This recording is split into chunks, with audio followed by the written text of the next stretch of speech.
me mettre dans la conscience de quelqu'un d'autre, c'est pas possible. À savoir ce que l'autre pense. Je ne peux que le supposer, je ne peux qu'y croire. Et cette dimension de l'altérité me semble très importante pour prendre en considération à la fois pour construire le concept de personne et pour concevoir les rapports entre les personnes à l'intérieur d'une collectivité. Parce que l'autre, c'est pas celui que je connais au sens strict du terme, que je ne peux pas en effet savoir ce qu'il ressent, je ne peux pas savoir ce qu'il pense vraiment, mais c'est celui en qui je dois croire. C'est-à-dire celui en qui je dois avoir confiance. La confiance, c'est la foi en l'autre. Et on ne peut construire une véritable collectivité que sur cette base d'une certaine confiance. C'est-à-dire justement sur cette base d'une foi en l'autre. Si on n'a pas cette foi en l'autre, ça ne peut pas fonctionner, ça ne marche pas. C'est l'une des principes même de ce qu'on pourrait appeler la vie éthique, c'est justement cette confiance en l'autre. Donc, c'est essentiel ce que tu es en train de dire, est-ce que tu pourrais revenir sur les 3-4 points qui sont essentiels, centrales, je dirais, dans ce qu'est le collectif, ensuite la relation à l'autre. Donc voilà, c'est un peu que tu... c'est vraiment tout au cœur là, de notre... Voilà, c'est-à-dire que, justement, donc cette altérité de l'autre, donc c'est véritablement ce qui, à la fois, fait toute la richesse d'autrui. L'autre personne, justement, c'est toujours quelqu'un à découvrir. C'est toujours quelqu'un à découvrir parce que j'ignore toujours quelque chose. C'est déjà difficile de connaître soi-même, c'est aussi difficile de connaître autrui. Donc tu serais en train de dire que l'autre ne serait pas si transparent que ça. Ah non. Non, mais c'est par rapport au monde d'aujourd'hui dans lequel nous sommes, dans une idée de transparence. Ouais. Mais ça peut aussi entraîner une difficulté à aller vers l'autre si justement je n'arrive pas bien appréhender, si j'ai pas le... Non. Oui, c'est toujours difficile d'aller vers l'autre de toute façon. C'est toujours difficile d'aller vers l'autre. Je pense que c'est facile, je pense que parler de l'émission. Certains problèmes de société peuvent venir de là, par exemple. Il y a en fait des personnes qui ont dit...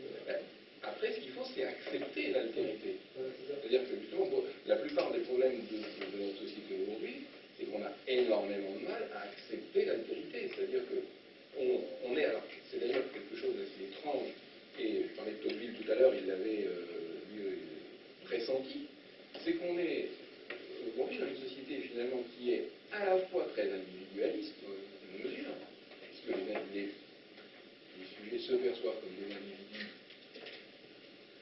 séparés des uns des autres, mais en même temps, une société très conformiste. Il suffit de voir, par exemple, que les jeunes, comme les élèves, ils se comportent tous de la même façon, ils s'habillent tous de la même façon, ils se regroupent par catégories en fonction de leur manière de s'habiller, ils appartiennent à telle catégorie ou à telle autre, etc. Il y a une sorte d'instinct un peu grégaire qui se manifeste là. De tribu, quoi. De tribu, mais voilà, c'est ça.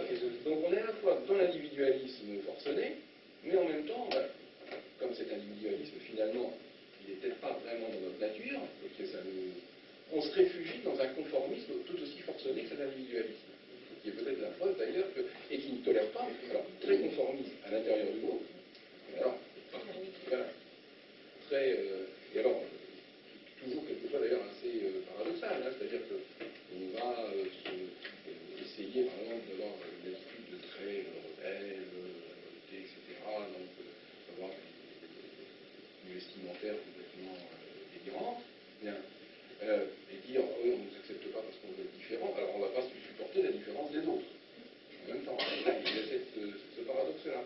Et je pense que justement la plupart de nos problèmes de société aujourd'hui viennent entre autres de cette difficulté à comprendre que l'autre est un autre, justement, et qu'il n'est pas identique à nous. Et que l'autre est un autre, et à comprendre que parfois on ne peut pas le comprendre. C'est ça aussi, je pense qu'il faut faire. Dès qu'on a un comportement en face de soi qu'on ne comprend pas, plutôt que d'essayer de comprendre, plutôt d'essayer de... On coopération. Il ne faut pas coopérer avec les équipes que je ne sais pas ce qu'elles font. Oui, c'est l'idée de comprendre. Alors, jusqu'où on peut. Enfin, quand tu dis le mystère, c'est en même temps, on ne peut pas être complètement comprendre tout. Donc, il y a un minimum de compréhension. Juste nécessaire. Voilà, juste nécessaire. Oui. Mais ça veut dire que c'est un effort, ça, pour comprendre ce mystère de l'autre que tu dis. Enfin, il y a un moment donné où c'est pas entièrement mystérieux, il y a une partie qui est dévoilée. Il y a une partie qui se dévoile, mais justement, Et comment ça se fait dans le par le dialogue Ça va se faire par le dialogue, ça va se faire par justement c'est une culture de la confiance aussi. C'est-à-dire justement à partir du moment où j'ai confiance en l'autre, ou l'autre a confiance en moi, c'est-à-dire où il y a justement quelque chose qui relève vraiment d'une foi, au sens strict du terme. Parce que qu'est-ce qui me dit que l'autre ne ment pas, qu'est-ce qui me dit je ne sais jamais. Je ne sais jamais. Oui, parce que confiance, ça vient de la foi en l'autre. Mais en même temps, c'est une nécessité. Vivre en société, si on n'a pas confiance les uns dans les autres. Ça pose la question de la vérification de ce à quoi je crois, et donc la limite avec l'intrusion chez les autres. C'est que ce à quoi on croit, c'est pas vérifiable. Et sinon, on saurait. On pourrait nous parler. Oui, ça fait bien. Tu parles de la vie professionnelle ou de la vie personnelle aussi. Dans un couple, c'est la confiance. Et il peut y avoir aussi, à un moment donné, la défiance, parce qu'il y a quelque chose qui est une rupture. On ne croit plus. Mais est-ce que cette notion de confiance, est-ce que c'est pas quelque chose qu'on construit plus qui est j'ai l'impression que dans nos sociétés, aujourd'hui, c'est pas la confiance qui est la base, c'est plutôt la méfiance. C'est justement peut-être justement là où l'individualisme a ses limites, c'est qu'il produit, quand il arrive aux formes qu'il prend aujourd'hui, il va justement produire des sociétés qui sont plus des sociétés de la méfiance que des sociétés de la confiance. C'est-à-dire qu'on va toujours se demander si l'autre n'est pas en train de nous faire un plongage derrière le vent.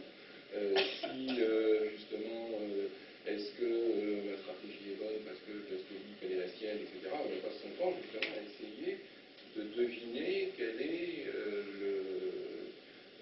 sont les dessous de toutes les intentions de l'autre, etc. Parce que justement, on perçoit les individus, enfin les hommes se perçoivent comme des individus. C'est un petit peu la théorie néolibérale de l'homo economicus qui essaie rationnellement de calculer quel est son meilleur intérêt et quels sont les meilleurs moyens pour parvenir à le satisfaire. Et comme l'intérêt particulier l'emporte sur l'intérêt général, on se dit que l'autre il cherche nécessairement à satisfaire son intérêt particulier et que donc il doit avoir aussi lui ses propres stratégies et donc on s'enrichit. On est dans la même chose. Et moi je vois mal comment on peut construire une vie sociale cohérente sur la base de la méfiance. Sur la base justement non pas de la foi en l'autre, mais du doute. C'est-à-dire qu'on va sans arrêt douter de l'autre. On va sans arrêt douter de l'autre, et on va sans arrêt être en train de se demander quelle est l'idée qu'il a derrière la tête, quelles sont les intentions qu'il cache. Ça fait des sociétés qui sont quand même assez paranoïaque, tu veux dire ça? Un peu paranoïaque, oui. C'est un peu paranoïaque et un peu on se sent très seul. Et puis ils sont voilà, c'est ça. Et on va dire, on risque de se sentir très seul au bout d'un moment. Finalement, c'est peut-être ce qui induit le retour de clan, justement, oui. Des camps destinataires, des références culturelles, etc.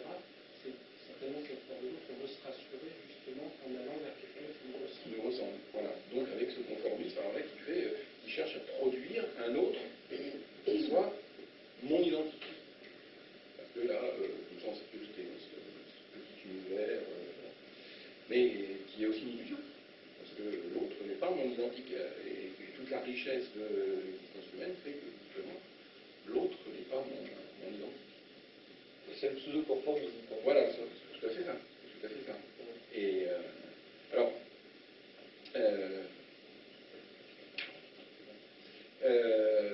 donc, il me semble que ce qui est important aussi, alors il y a une notion sur laquelle je ne vais pas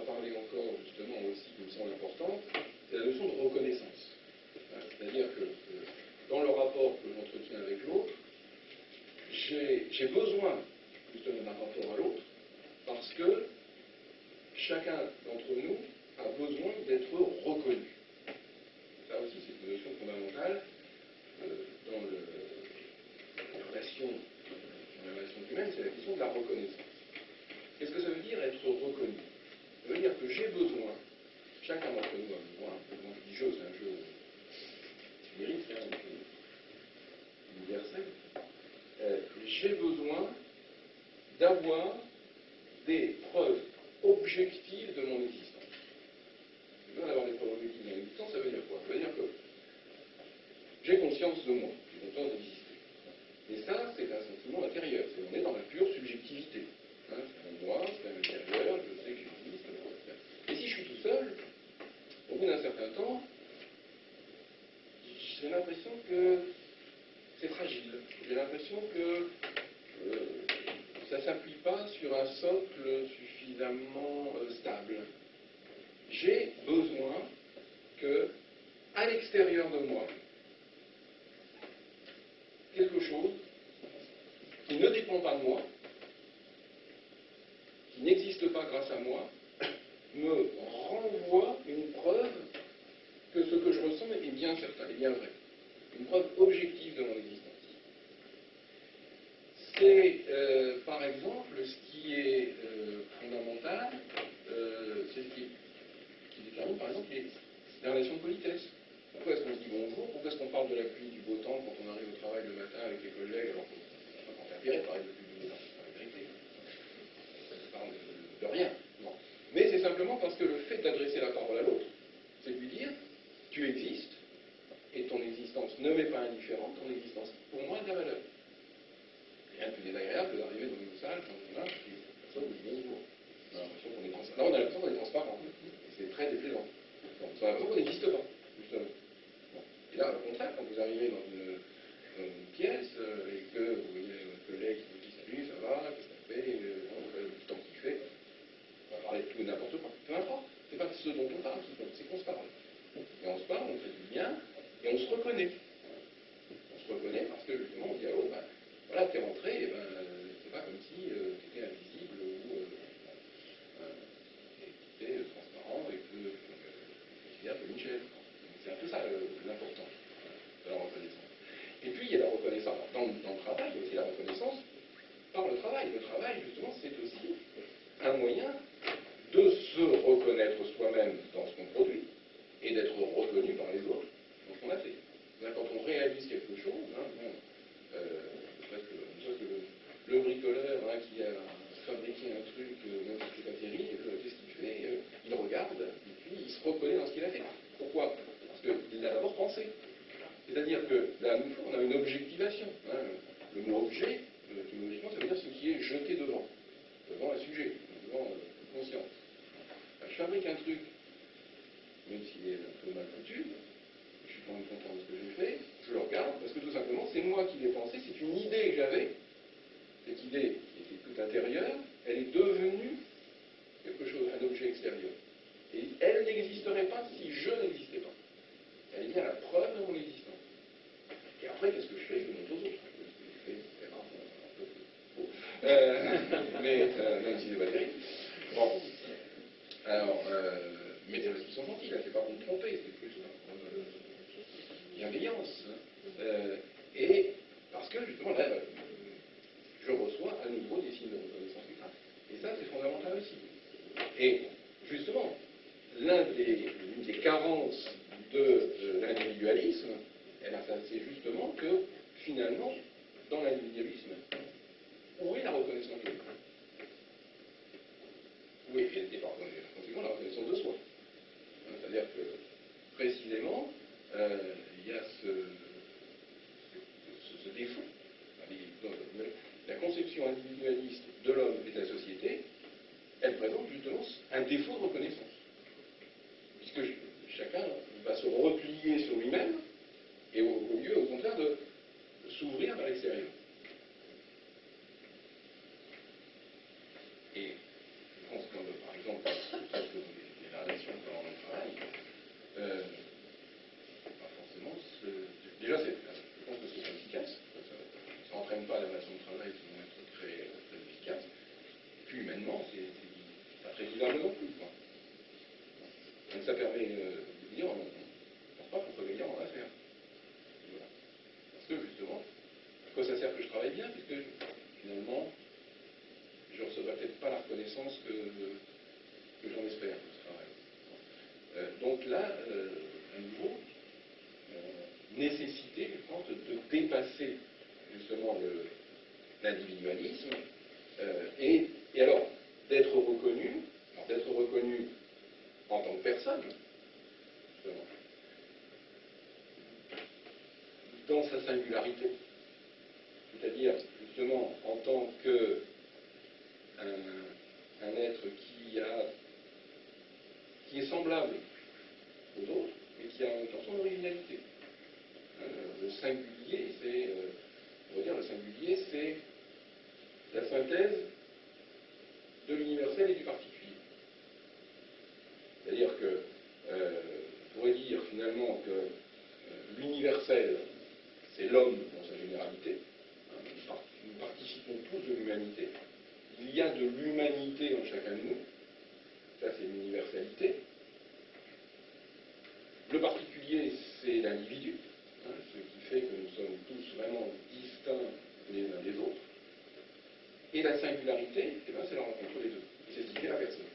Je pense que justement, ce qui importe, c'est à la fois l'affirmation de sa singularité et la reconnaissance de cette singularité en l'autre. Reconnaître la singularité de l'autre, c'est le faire exister en tant qu'autre et le faire exister en tant que personne. Par justement cette reconnaissance. Ça me paraît très important aussi dans la conception d'un type de relation qui est à la fois, je dirais, déjà plus satisfaisant d'un point de vue éthique, au niveau du comportement. Alors il y a une autre régime que j'ai appris il n'y a pas longtemps, c'est l'accitation. Et justement, c'est important, c'est l'éthos, c'est le comportement, mais en même temps, c'est le lieu où on vit. Et je pense qu'on peut faire aussi la synthèse des deux. On peut faire la synthèse entre justement constituer un lieu dans lequel on vit les uns avec les autres, en se comportant de manière respectueuse des unes des autres. Son écosystème, quoi. Voilà, on fait ça. Et tu as dit, il y a un mot que tu as dit deux, trois fois la même, c'est important, la confiance et bienveillance. Et je me demande si justement bienveillance, ça veut dire veiller au bien de l'autre, en quelque sorte. Pas à son bien, mais à autrui.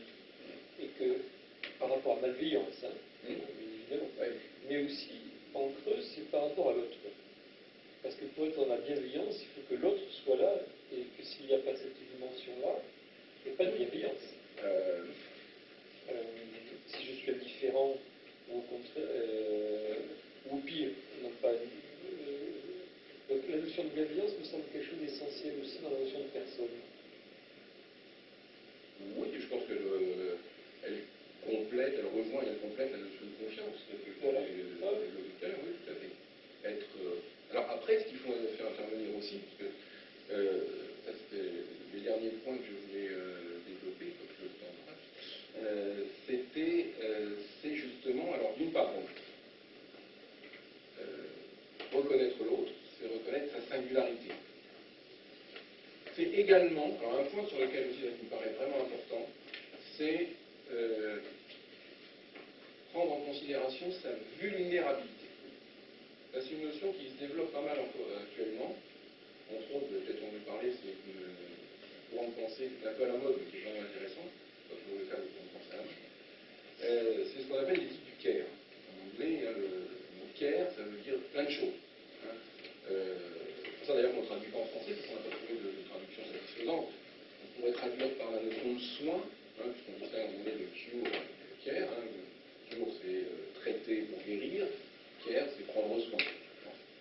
On pourrait, mais ça ne suffit pas, parce que c'est pas seulement ça, puisque par exemple en anglais, quand on dit dans le care, ça nous intéresse pas, c'est important. Donc, ça rejoint la notion de soin, ça rejoint la notion de sollicitude.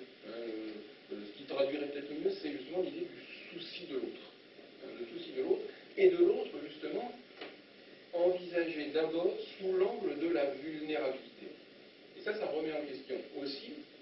des éléments fondamentaux de l'individualisme. Parce que l'individualisme, lui, il se fonde sur une conception de l'homme comme un être autonome. Autonome, qui veut dire au sens étymologique, auto soi-même, nomos sans avec la loi, se donner à soi-même ses propres lois. Donc, l'individu autonome, c'est celui qui est capable de. Enfin, celui qui se fait lui-même, en quelque sorte. Hein, et c'est justement ça que, comme je disais tout à l'heure, que finalement, l'individu n'existe pas, parce qu'on ne se fait pas soi-même. C'est clair. D'une part, parce que nous sommes des mammifères, nous avons besoin de l'autre pour pouvoir ne serait-ce que survivre. Que parce que, en tant qu'humain, c'est-à-dire en tant qu'être de conscience, de raison, on peut trouver plein d'autres caractéristiques, mais tout ça, ça s'éveille, ça se développe, ça se construit parce que c'est stimulé dans le rapport à l'autre, etc. Et donc, finalement, ce qui fait peut-être le propre de la condition humaine, avant l'autonomie, c'est la vulnérabilité. Nous sommes des êtres vulnérables, c'est-à-dire dépendants les uns des autres. Comme des êtres vulnérables, c'est-à-dire dépendants les uns des autres. Nous naissons vulnérables. L'enfant humain, c'est un prématuré. Il a besoin d'être pris en charge. C'est pas comme certaines espèces animales où vous voyez un petit cheval qui, quelques heures après sa naissance, est debout et non, là, c'est pas le cas. Quelques minutes, parce que quand tu es dans le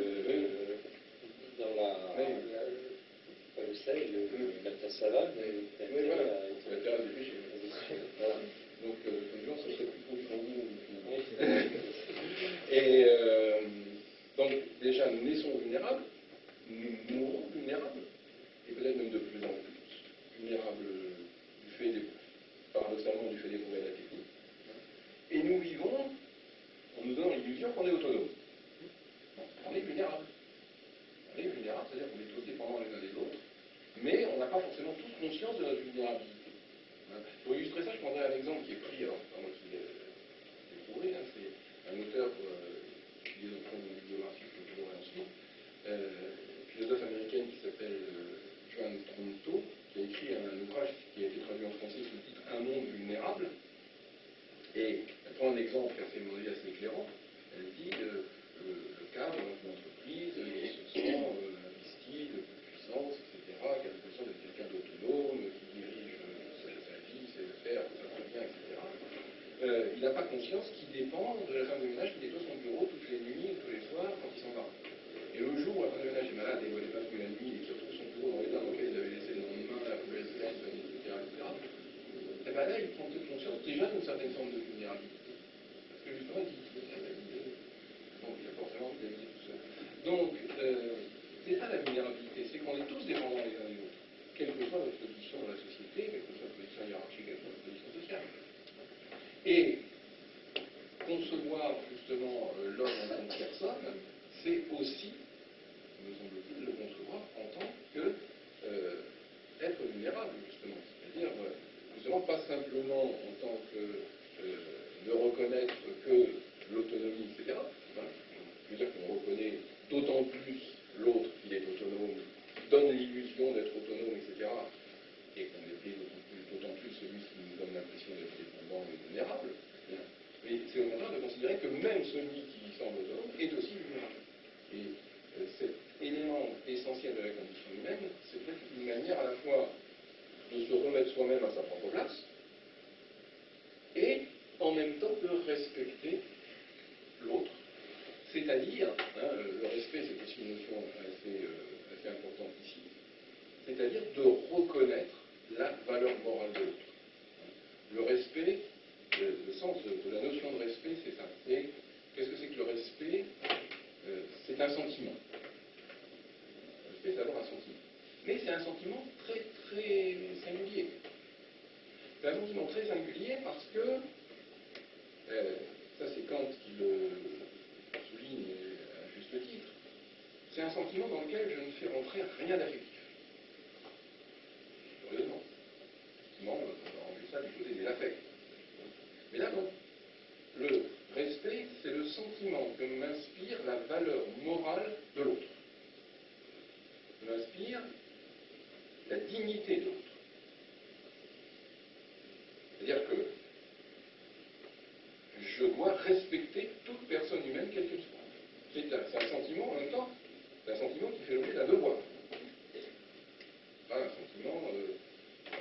comment est-ce qu'on peut être obligé de ressentir quelque chose? Uniquement parce que tout simplement c'est un sentiment qui m'est inspiré par un jugement, qui m'est inspiré par la raison. Ce n'est pas un sentiment qui relève uniquement des affects. Ce n'est pas simplement l'effet immédiat que produit sur moi quelque chose qui va entraîner une émotion. Non. C'est la conséquence